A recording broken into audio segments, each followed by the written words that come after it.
Hey guys, so what I'm going to show right now is the effective frequency range of one of these really crappy 10-cent light dependent resistors. Right now I've got just basically a voltage divider formed off of a Duracell battery and a 1 kilo ohm resistor, and then an LED. This video is not going to be great, but the LED is sitting just right on top of the light dependent resistor, which is then being probed. I'm feeding the LED off of a function generator, so this is actually producing, even though the Regal scope wants to think it's something else, the counter on this thing sucks.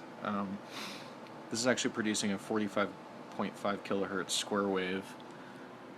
Not quite showing up as a square here, but that's still being responded to by this extraordinarily cheap LDR, which I think is actually kind of impressive.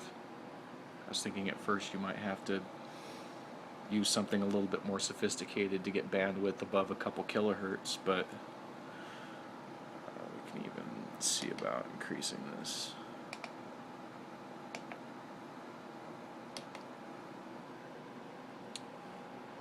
Still got a usable signal.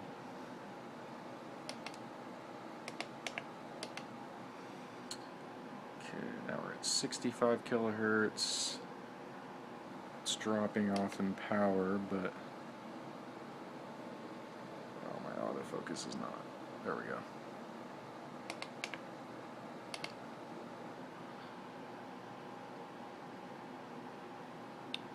That's actually kind of surprising.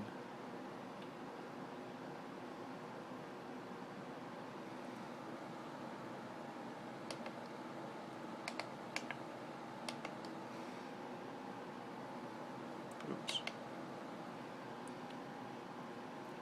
By about 85 kilohertz, that gets a little too crazy. But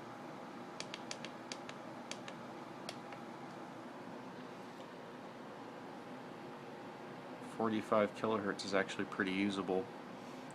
I don't know how this would necessarily translate into using something for like an LED bulb application, but if the bulb were bright enough and used a bandpass filter to get rid of the noise, it seems like you could have a pretty cheap arrangement of decently fast lower bandwidth data transfer off of just cheap light dependent resistors and LEDs, which is kind of neat. Okay.